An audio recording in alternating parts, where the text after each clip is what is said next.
Hey everyone, so I'm doing another video for a couple of reasons. First and foremost, to thank Austin for his video, but also to answer some of the questions that you guys asked in the comments. And then, finally also to show you the watch again for those of you who actually care about it.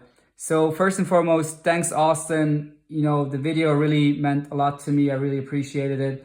I actually only reached out to him to get his opinion, to chat maybe to him, because to me, he's really like the guy on 5-digit references from Rolex that is on YouTube. And so for some reason, he found my content useful or noteworthy, and he actually did a video about it.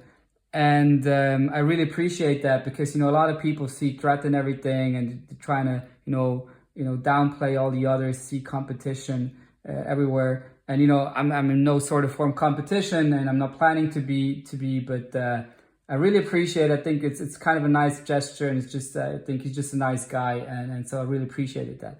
So enough of the circle jerk, going back to the second part. So answering some of the questions that you guys asked. So I'm going to go through my 3 videos first, and then maybe we'll see also looking at Austin's video quickly. And so I don't know, I looked at my phone and there were like questions popping up all the time, but let's see. Starting off with the first de-stickering video, that is. Let's see if you have any questions there. Give me a second. So one guy, probably not the most important thing, he's like, is he the only one not surprised by the huge gloves that I'm wearing? So funny enough, I showed the videos to a couple of my friends and everyone was looking at the gloves. I didn't even notice this, but yeah, no gloves today, so all good. So Diane Lee, she's going on to say, I'll buy it from you if you want to sell it. I don't care if stickers are taken off. How much? Well, no way I'm going to sell this watch right here.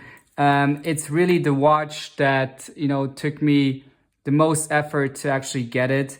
And it's really something special to me. So I don't know if she was serious or not, but obviously I'm not going to sell that watch. Another guy, I think that's also not such a serious question, asks if I keep the stickers as a full set for future reference. Well, obviously not. I was just keeping them for myself. So no rational thing to do here. And then what do we have here? I think, yeah, well, when one guy, listen, there's always a couple guys who are smart asses who are just trying to find, something bad in everything they see. He's arguing that it's too big for my wrist. I can't see where he's coming from, but he's actually wrong, and I don't really want to go into that now. So, second video about how to buy a new old stock GMT or Rolex. So let's see. Let's look at some of the comments there. So Andy T writes, here I am just hoping to find an unpolished 16710 Coke with box and papers, which a decent price range for that. Well, so honestly, I don't. I was only looking at unworn pieces or new old stock pieces, but I would say around about 15,000 US. But don't quote me on that. That's just my rough range or rough price target that I would see. I obviously went new old stock for a couple of reasons. Unpolished, I think Austin touched on this subject recently in one of his videos. If there's like a light polish done on a watch, chances are you're not going to be able to tell that the watch was actually polished. So back again to the other topic, that it's really key. The seller is really, really key. You have to trust the seller. I can't stress that enough. So I look at it that way. I went with the new old stock because, yes, there are exceptions as I showed in my other video. But usually, if you buy a new old stock piece which is stickered, at least that watch wasn't polished before. So I look at it as part of the premium that I paid was sort of an insurance premium, knowing that was indeed unpolished. But Andy T, I'd say 15K USD, give or take, should get you an unpolished one. Then Jimmy Jam asks, is there a way to contact you? I'm looking for the same thing. So, well, yes. I can't put my email address into the channel description. Hope you'll see that. If you don't see it, maybe hopefully I'll remember to reach out to you. I think I'll shoot you a message. Send me an email if I can help. Happy to do so. Yeah, let me know. The other questions that I have here, I think this is an older one which I already answered. So already moving on to the third video, the potential fraud video. I'm going to put down the watch for a second. So let's see, any questions there? Austin sent me here, how big is your wrist? And if it's under 18 centimeters, how do you properly size the bracelet on those older models? I was thinking of buying one of these new old stock ones, but could not see a way to take more links away from the 6 o'clock side. Keep up the good work. Venom wrote this. So that's a really good question. I'm probably going to do another video about this. So I own 2 pre-ceramic Rolexes. One is this one. The other one is a 14060M Note 8 sub 2-liner. And actually for the sub, you know, I had to get a bit creative, and I went to the most renowned AD actually here in Switzerland, or one of them, and they repeatedly gave me the wrong advice to basically cut out one of the links here, permanently destroy it, which would be okay, but they would basically tell you to destroy, let's say, this one. So when you remove this one, as an example, the tapering wouldn't be so smooth. Thankfully, I didn't do this. And after years, I came across another solution, which I'm going to show in another video. So I had to indeed remove another link on my Note 8 sub. And my wrist is 15.5 centimeters in circumference, give or take, probably add a little bit, I guess, rather than taking away from it. But, you know, wrist circumference is only one indication, right? So also very important is the span of the wrist and the thickness of your wrist. So I have rather flat, small wrists, which are also thin. But with the Submariner, I had to actually, you know, take away, remove a link, like one link more than you could usually remove. And this one here, I expected to do the same thing, and look at it, it sits very nicely. So that's going back to the other guy telling me it's too big. You know, it's not. So, with this one, and that goes back to another thing that I find very important, regardless of how many YouTube videos you look at or how many pictures you zoom in on, you have to wear the watch on your wrist. And the thing is, you also have to wear it sized. It's very unfortunate because you can't do that at ADs.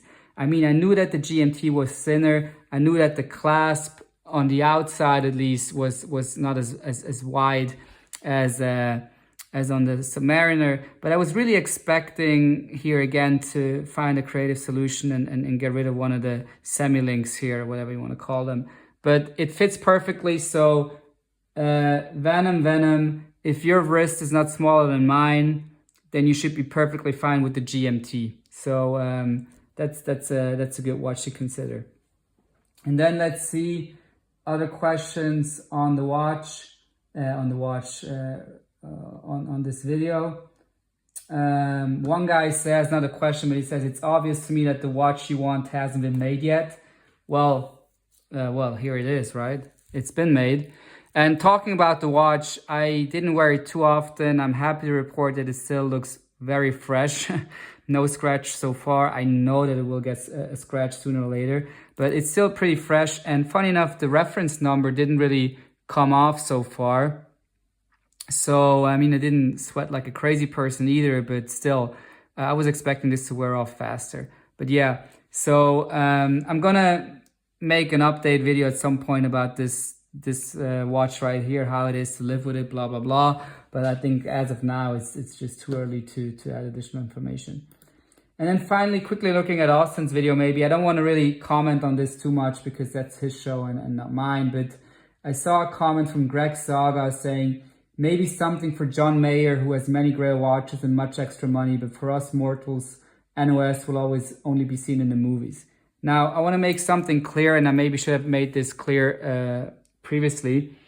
I didn't spend as much as you guys probably think I did. Reason for that being, I bought a total of 4 watches, and one of the watches I traded in, and I returned some of them and sold them, blah, blah, blah. So because of that, I ended up paying, let's put it this way, I ended up paying less than what you would pay for a brand new GMT-Master BLNR on the secondary market right now. And to me, I have a, kind of, a rule that I live by when it comes to watches, that I'm not willing to pay above retail for watches that are still in production. Now, I have 2 watches which I've bought new old stock after they were, after they ceased production. And one is this one where I paid definitely a huge premium on it, looking at the sell price back then. But I have the second one, which I just mentioned, the Submariner No Date, which I bought in 2011, and the watch is from 2005. And even though the watch was stickered, it has very slight issues. Again, topic for a different video, but back then, obviously, I paid, I think, even below retail. So I didn't pay as much as you guys thought I would, that I did. Reason for that is just, a long journey, and I put in a lot of effort. And if you would count all those hours, then obviously it doesn't make any sense. But, looking at it from a pure dollar perspective, so to speak, I didn't pay as much as you guys probably think. So let's see if there's another question here. I don't think there is. Well, there's one about Austin's hair. That's not for me to answer. But I hope I didn't forget anything. So give me just one quick second. I'll go through the other videos again to see if I missed maybe a question or two. So of course, I forgot one of the most important comments or questions that was posted just recently on the potential fraud video. This one's from Rez M. He says, "It's so interesting. Pure Watch Passion was trying to sell me your watch as well." That's the seller. "I have WhatsApp messages from him claiming this to be new old stock. He's very knowledgeable as well. He was telling me my watch was polished. Regardless, I backed out because I thought he was fishy. He kept disappearing every time I asked more specific questions. Ultimately, I backed out. Good work." So I'm not 100% sure what you mean by he was telling me my watch was polished. I don't know if you also sold a watch to him or not, but thank you very much for this.